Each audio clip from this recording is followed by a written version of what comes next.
मुंशी प्रेमचंद का उपन्यास प्रेमा, अध्याय 6। मुए पर 100 दुरे।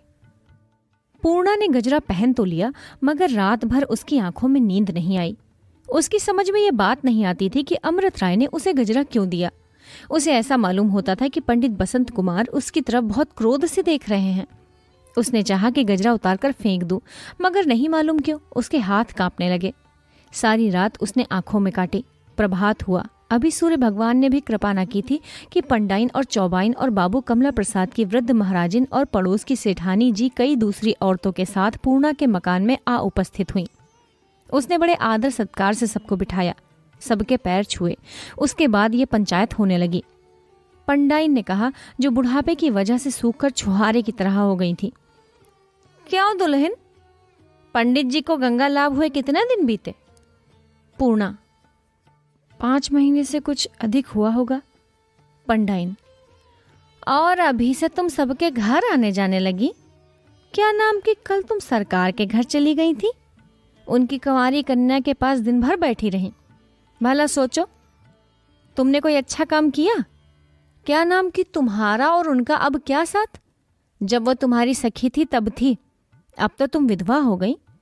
तुमको कम से कम साल भर तक घर से बाहर पाँव न निकालना चाहिए। तुम्हारे लिए साल भर तक हंसना बोलना मना है। हम ये नहीं कहते कि तुम दर्शन को न जाओ या स्नान को न जाओ। पूजा स्नान तो तुम्हारा धर्म ही है। हाँ, किसी सुहागिन या किसी कुंवारी कन्या पर तुमको अपनी छाया नहीं डालनी चाहिए। पंडाइन चुप हुई तो महाराजिन टुइयों की तरह चहकने लगी। क्या बतलाऊं, बड़ी सरकार और दुल्हन दोनों लहू का घूंट पीकर रह गईं। ईश्वर जाने, बड़ी सरकार तो बिलख बिलख रो रही थी कि एक तो बेचारी लड़की के यूं ही जान के लाले पड़े हैं, दूसरी अब राण बेवा के साथ उठना बैठना है। नहीं मालूम नारायण क्या करने वाले हैं। छोटी सरकार मारे क्रोध के कांप रही थी, आंखों से ज्वाला निकल रही थी। इस बारे में मैंने उनको समझाया कि आज जाने दीजिए, वो तो बेचारी अभी बच्ची है, खोटे खरे का मर्म क्या जाने। सरकार का बेटा जी है, जब बहुत समझाया तब जाके मानी, नहीं तो कहती थी कि मैं अभी जाकर खड़े खड़े निकाले देती हूँ। सो बेटा, अब तुम सुहागिनों के साथ बैठने योग्य नहीं रही। अरे ईश्वर ने तो तुम पर विपत्ति डाल दी। जब अपना प्राण प्रिय ही ना रहा तो अब कैसा हंसना बोलना। अब तो तुम्हारा धर्म यही है कि चुपचाप अपने घर में पड़ी रहो, जो कुछ रूखा सूखा मिले खाओ पियो, और सरकार को बेटा जिए, जहां तक हो सके धर्म का पालन करो। महाराजन के चुप होते ही चौबाइन गरजने लगी। एक मोटी भदेसिल और अधेड़ औरत थी। भला इनसे पूछो कि अभी तुम्हारे दुल्हे को उठे 5 महीने भी ना बीते, तुम अभी से कंघी चोटी करने लगी? क्या कि तुम अब विधवा हो गई, तुमको अब सिंगार पिटार से क्या सरोकार ठहरा? क्या नाम कि मैंने हजारों औरतों को देखा है जो पति के मरने के बाद गहना पाता नहीं पहनती, हंसना बोलना तक छोड़ देती हैं। ये ना कि आज तो सुहाग उठा और कल सिंगार पटार होने लगा। मैं लल्लो पत्तों की बात नहीं जानती, कहूंगी सच, हाँ नहीं तो चाहे किसी को तीता लगे या मीठा। बाबू अमृत राय का रोज रोज आना ठीक नहीं है कि नहीं सेठानी जी? सेठानी जी बहुत मोटी और भारी भारी गहनों से लदी थी। मांस के लोथड़े हड्डियों से अलग होकर नीचे लटक रहे थे। इसकी भी एक बहू विधवा हो गई थी, जिसका जीवन इसने व्यर्थ कर रखा था। इसका स्वभाव था कि बात करते समय हाथों को मटकाया करती थी। महाराजन की बात सुनकर बोली, जो बात होगी सच तभी तो कोई कहेगा, इसमें किसी का डर क्या? भला किसी ने कभी राण बेवा को माथे पर बिंदी लगाते देखा है? जब सुहाग उठ गया तो फिर सिंदूर कैसा? मेरी भी तो एक बहू विधवा है, मगर आज तक कभी मैंने उसको लाल साड़ी नहीं पहनने दी। ना जाने इन छोकरियों का जी कैसा है कि विधवा हो जाने पर भी सिंगार पर जी ललचाया करता है। अरे इनको चाहिए कि बाबा अब हम राण हो गई हैं, हमको निगोड़े सिंगार से क्या लेना। महाराजिन, सरकार का बेटा जिए, तुम बहुत ठीक कहती हो सेठानी जी। कल छोटी सरकार ने जो इनको मांग में सिंदूर लगाए देखा तो खड़ी ठक रह गई, दांतों तले उंगली दबाई कि अभी 3 दिन की विधवा और ये श्रृंगार। सो बेटा, अब तुमको समझ बूझकर काम करना चाहिए। तुम अब बच्चा नहीं हो। सेठानी, और क्या, चाहे बच्चा हो या बूढ़ी, जब बेराह चलेंगी तो सभी कहेंगे। क्यों चुप हो पंडाइन, इनके लिए अब कोई राह बाट निकाल दो। पंडाइन, जब ये अपने मन की हो गई हैं तो कोई क्या राह बाट निकाले। इनको चाहिए कि अपने लंबे लंबे केश कटवा डाले, क्या नाम की दूसरों के घर आना जाना छोड़ दें, कंघी चोटी कभी ना करें, पान न खाएं, रंगीन साड़ी कभी ना पहने और जैसे संसार की विधवाएं रहती हैं वैसे रहें। चौबाइन, और बाबू अमृत राय से कह दें कि यहाँ ना आया करें। इस पर एक औरत ने, जो गहने कपड़े से बहुत मालदार न जान पड़ती हो, कहा, चौबाइन, ये सब तो तुम कह गई, मगर जो कहीं बाबू अमृत राय चिढ़ गए तो क्या तुम इस बेचारी का रोटी कपड़ा चला दोगी? कोई विधवा हो गई तो क्या अपना मुंह ही सी ले? महाराजिन ने हाथ चमका कर कहा। ये कौन बोला? ठस्सो, क्या ममता फड़कने लगी? सेठानी ने हाथ मटका कर कहा। तुझे किसने बुलाया जो आके बीच में बोल उठी? राण तो हो ही गई हो, काहे नहीं जाकर बाजार में बैठती हो? चौबाइन, जाने भी दो सेठानी जी, इस बहुरी के मुंह क्या लगती हो? सेठानी ने कड़क कर कहा। इस मुई को यहाँ किसने बुलाया? ये तो चाहती है जैसे मैं बेहया हूं वैसे ही संसार हो जाए। महाराजिन, हम तो सीख दे रही थी, तो इसे क्यों बुरा लगा? ये कौन होती है बीच में बोलने वाली? चौबाइन, बहन उस कुटनी से नाहक बोलती हो, उसको तो अब कुटनापा करना है। इस भांति कटुक्तियों द्वारा सीख देकर ये सब स्त्रियां यहाँ से पधारी। महाराजिन भी मुंशी बद्री प्रसाद के यहाँ खाना पकाने गई। इनसे और छोटी सरकार से बहुत बनती थी, वो इन पर बहुत विश्वास रखती थी। महाराजिन ने जाते ही सारी कथा खूब नमक मिर्च लगाकर बयान की और छोटी सरकार ने भी इस बात को गांठ बांध लिया और प्रेमा को जलाने और सुलगाने के लिए उसे उत्तम समझकर उसके कमरे की तरफ चली। यूं तो प्रेमा प्रतिदिन सारी रात जागा करती थी, मगर कभी कभी घंटे आध घंटे के लिए नींद आ जाती थी। नींद क्या आती थी, एक ऊंघ सी आ जाती थी। मगर जब से उसने बाबू अमृत राय को बंगालियों के भेष में देखा और पूर्णा के घर से लौटते वक्त उसको उनकी कलाई पर गजरा न नजर आया, तब से उसके पेट में खलबली पड़ी हुई थी कि कब पूर्णा आवे और कब सारा हाल मालूम हो। रात को बेचैनी के मारे उठ उठ घड़ी पर आंखें दौड़ाती कि कब भोर हो। इस वक्त तो भावज के पैरों की चाल सुनी तो ये समझ कर कि पूर्णा आ रही है, लपकी हुई दरवाजे तक आई, मगर ज्यों ही भावज को देखा ठिठक गई और बोली, कैसे चली भाभी? भाभी तो ये चाहती ही थी कि छेड़छाड़ के लिए कोई मौका मिले। ये प्रश्न सुनते ही तिनक कर बोली, क्या बताऊं कैसे चली? अब जब से तुम्हारे पास आया करूंगी तो इस प्रश्न का सवाल सोचकर आया करूंगी। तुम्हारी तरह सबका लहू थोड़े ही सफेद हो गया है कि चाहे किसी की जान निकल जाए, घी का घड़ा ढरक जाए, मगर अपने कमरे से पांव बाहर ना निकाले। प्रेमा ने वो सवाल यूं ही पूछ लिया था। उसके जब ये अर्थ लगाए गए तो उसको बहुत बुरा मालूम हुआ। बोली, भाभी, तुम्हारे तो नाक पर गुस्सा रहता है, तुम जरा सी बात का बतंगड़ बना देती हो। भला मैंने कौन सी बात बुरा मानने वाली कही थी? भाभी, कुछ नहीं, तुम जो कहती हो मानो मुंह से फूल झाड़ती हो। तुम्हारे मुंह में मिश्री घुली हुई है ना, और सबके तो नाक पर गुस्सा रहता है, सबसे लड़ाई ही करते हैं। प्रेमा ने झल्ला कर कहा, भाभी, इस समय मेरा तो चित्त बिगड़ा हुआ है, ईश्वर के लिए मुझसे उलझो मत। मैं तो यूं ही अपनी जान को रो रही हूं, उस पर से तुम भी नमक छिड़कने आई। भाभी ने मटक कर कहा, हाँ रानी, मेरा तो चित्त बिगड़ा हुआ है, सिर फिरा हुआ है। जरा सीधी साधी हूं ना, मुझको देखकर भागा करो। मैं कटही कुतिया हूं, सबको काटती चलती हूं। मैं भी यारों को चुपके चुपके चिट्ठी पत्री लिखा करती, तस्वीरें बदला करती तो मैं भी सीता कहलाती और मुझ पर भी घर भर जान देने लगता। मगर मान ना मान, मैं तेरा मेहमान। तुम लाख जतन करो, लाख चिट्ठियां लिखो, मगर वो सोने की चिड़िया हाथ नहीं आने वाली। ये जलीकटी सुनकर प्रेमा को जब्त ना हो सका। बेचारी सीधे स्वभाव की औरत थी। उसका वर्षों से विग्रह की अग्नि में जलते जलते कलेजा और भी पक गया था। वो रोने लगी। भावज ने जब उसको रोते देखा तो मारे हर्ष के आंखें जगमगा गईं। हद तेरे की, कैसा रुला दिया। बोली, अब बिलखने क्या लगी? क्या अम्मा को सुनाकर देश निकाला करा दोगी? कुछ झूठ थोड़े ही कहती हूँ। वही अमृत राय जिनके पास आप चुपके चुपके प्रेम पत्र भेजा करती थी, अब दिन दहाड़े उस राण पूर्णा के घर आता जाता है और घंटों वहीं बैठा रहता है। सुनती हूँ फूल गजरे ला कर पहनाता है, शायद 2-1 गहने भी दिए हैं। प्रेमा इससे ज्यादा ना सुन सकी, गिड़गिड़ा कर बोली, भाभी, मैं तुम्हारे पैरों पड़ती हूँ, मुझ पर दया करो। मुझे जो चाहे कह लो, बड़ी हो जी चाहे मार लो, मगर किसी का नाम लेकर और उस पर छुद्दे रखकर मेरे दिल को मत जलाओ। आखिर किसी के सर पर झूठ मूठ अपराध क्यों लगाती हो? प्रेमा ने तो ये बात बड़ी दीनता से कही, मगर छोटी सरकार छुद्दे रखकर पर बिगड़ गई। चमक कर बोली, हाँ हाँ रानी, मैं दूसरों पर छुद्दे रखकर तुमको जलाने आती हूँ ना। मैं तो झूठ का व्यवहार करती हूँ। मुझे तुम्हारे सामने झूठ बोलने से मिठाई मिलती होगी। आखिर सोने के सिंहासन पर कौन बैठाएगा?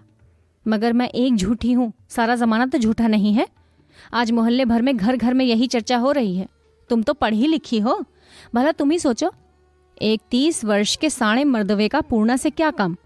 माना कि वो उसका रोटी कपड़ा चलाते हैं, मगर ये तो दुनिया है, जब एक पर आ पड़ती है तो दूसरा उसके आड़े आता है। भले मनुष्यों का ये ढंग नहीं है कि दूसरों को बहकाया करें। और उस छोकरी को कोई क्या बहकाएगा, वो तो आप ही मर्दों पर डोरे डाला करती है।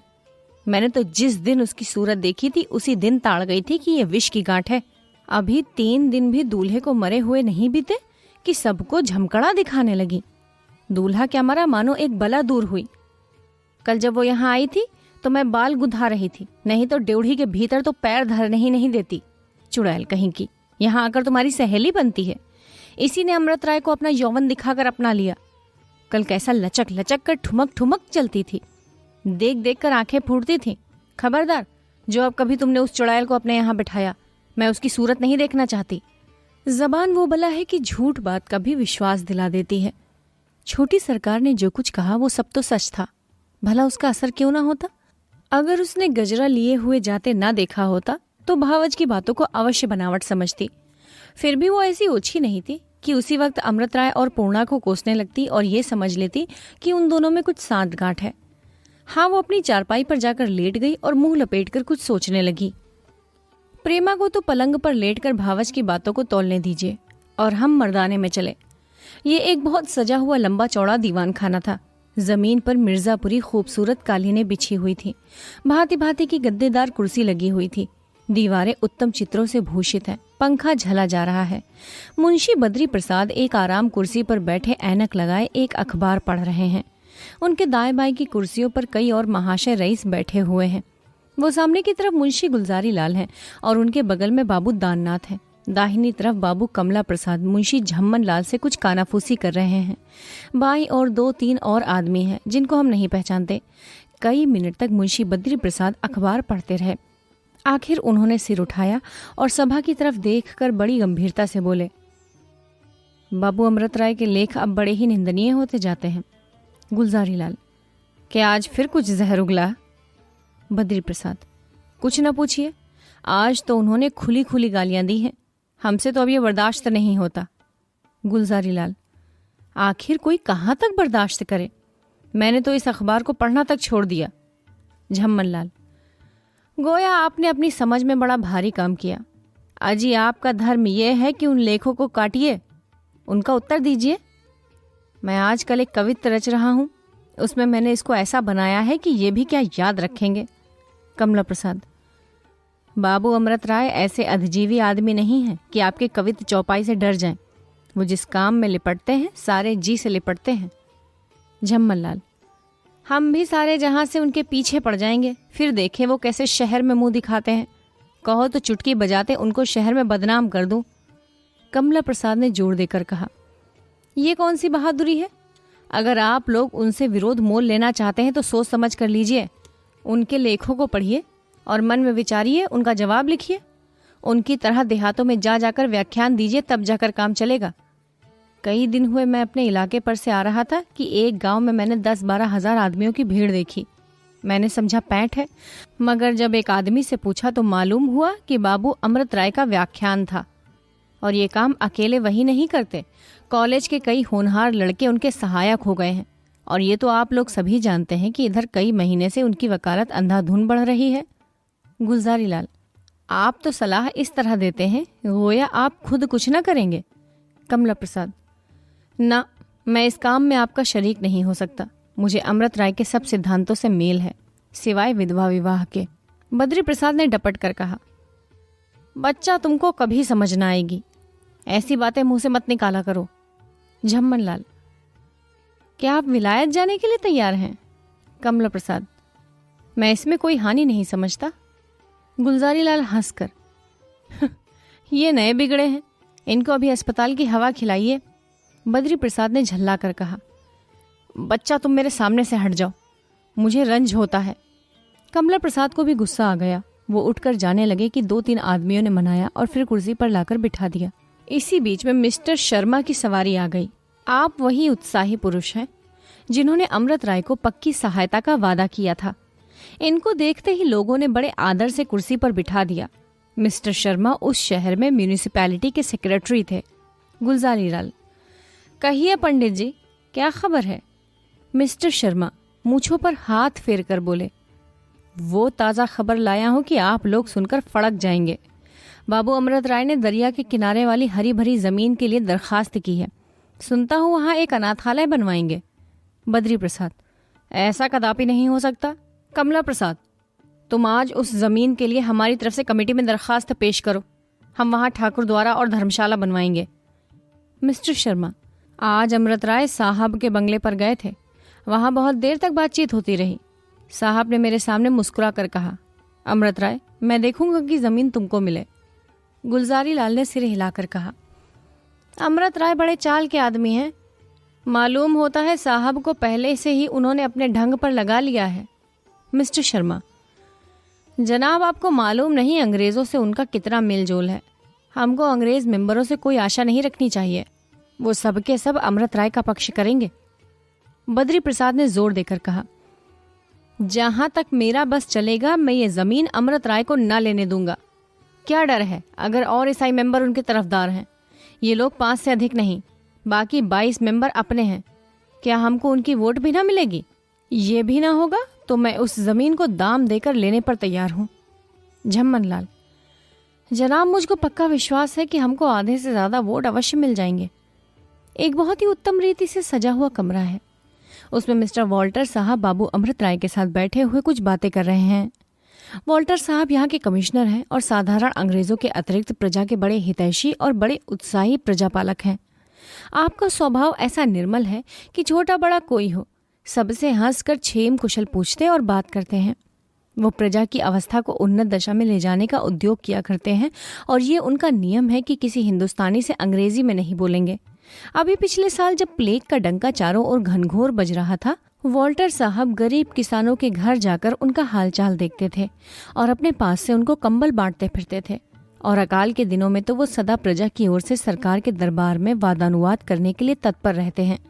साहब अमृत राय की सच्ची देशभक्ति की बड़ी बड़ाई किया करते हैं और बहुधा प्रजा की रक्षा करने में दोनों आदमी एक दूसरे की सहायता किया करते हैं।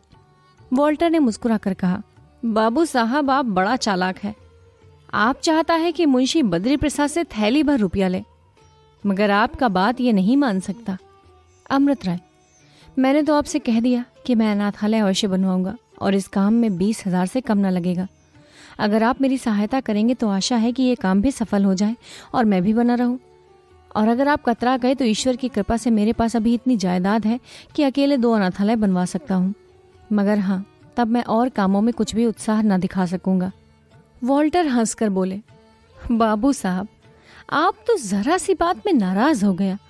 हम तो बोलता है कि हम तुम्हारा मदद 2,000 से कर सकता है, मगर बद्री प्रसाद से हम कुछ नहीं कह सकता। उसने अभी अकाल में सरकार को 5,000 दिया है। अमृत राय: तो ये 2,000 मैं लेकर क्या करूंगा? मुझे तो आपसे 15,000 की दरकार है। मुंशी बद्री प्रसाद के लिए 5,000 क्या बड़ी बात है? तब से इसका दुगना तो वो एक मंदिर बनवाने में लगा चुके हैं और केवल इस आशा पर कि उनको CIE की पदवी मिल जाएगी, वो इसका 10 गुना आज दे सकते हैं। वॉल्टर अमृत राय से हाथ मिलाकर बोले, वेल अमृत राय, तुम बड़ा चालाक है, तुम मुंशी बद्री प्रसाद को लूटना मांगता है। ये कहकर साहब उठ खड़े हुए। अमृत राय भी उठे। बाहर फिटन खड़ी थी, दोनों उस पर बैठ गए। साइस ने घोड़े को चाबुक लगाया और देखते देखते मुंशी बद्री प्रसाद के मकान पर जा पहुंचे। ठीक उसी वक्त जब वहां अमृत राय से रार बढ़ाने की बातें सोची जा रही थी। प्यारे पाठकगण, हम ये वर्णन करके कि इन दोनों आदमियों के पहुंचते ही यहाँ कैसी खलबली पड़ गई, मुंशी बद्री प्रसाद ने इसका कैसा आदर किया, गुलजारी लाल, दीननाथ और मिस्टर शर्मा कैसी आंखें चुराने लगे, या साहब ने कैसे काट छाट की बात की और मुंशी जी को CIE की पदवी की किन शब्दों में आशा दिलाई, आपका समय नहीं गंवाना चाहते। खुलासा ये कि अमृत राय को यहाँ से 17,000 रुपये मिले। मुंशी बद्री प्रसाद ने अकेले 12,000 दिया, जो उनकी उम्मीद से बहुत ज्यादा था। वो जब यहाँ से चले तो ऐसा मालूम होता था कि मानो कोई गढ़ी जीते चले जा रहे हैं। वो ज़मीन भी जिसके लिए उन्होंने कमेटी में दरख्वास्त की थी मिल गई और आज ही इंजीनियर ने उसको नापकर अनाथालय का नक्शा बनाना आरंभ कर दिया। साहब और अमृत राय के चले जाने के बाद यहाँ यूँ बातें होने लगी। झम्मन लाल: यार, हमको तो इस लौंडे ने आज 500 के फेर में डाल दिया। गुलजारी लाल: जनाब, आप 500 को रो रहे हैं, यहाँ तो 1000 पर पानी फिर गया। मुंशी जी तो CIE की पदवी पाएंगे, यहाँ तो कोई राय बहादुरी को भी नहीं पूछता। कमला प्रसाद: बड़े शौक की बात है कि आप लोग शुभ कार्य में सहायता देकर पछताते हैं। अमृत राय को देखिए कि उन्होंने अपना एक गांव बेचकर 10,000 रुपये भी दिया और उस पर दौड़ धूप अलग कर रहे हैं। मुंशी बद्री प्रसाद: अमृत राय बड़ा उत्साही आदमी है, मैंने आज इसको जाना। बच्चा कमला प्रसाद, तुम आज शाम को उनके यहाँ जाकर हमारी ओर से धन्यवाद दे देना। झम्मन लाल ने मुंह फेर कर कहा, आप क्यों ना प्रसन्न होंगे, आपको तो पदवी मिलेगी ना। कमला प्रसाद ने हंसकर कहा, अगर आपका वो कविता तैयार हो तो जरा सुनाइए। दाननाथ, जो अब तक चुपचाप बैठे हुए थे, बोले, अब आप उनकी निंदा करने की जगह प्रशंसा कीजिए। मिस्टर शर्मा: अच्छा, जो हुआ सो हुआ, आप सभा विसर्जन कीजिए। आज ये मालूम हो गया कि अमृत राय अकेले हम सब पर भारी हैं। कमला प्रसाद: आपने नहीं सुना, सत्य की सदा जय होती है। मुंशी प्रेमचंद का उपन्यास प्रेमा, अध्याय 6, मुए पर 100 दुरे। कथावाचक सोनम।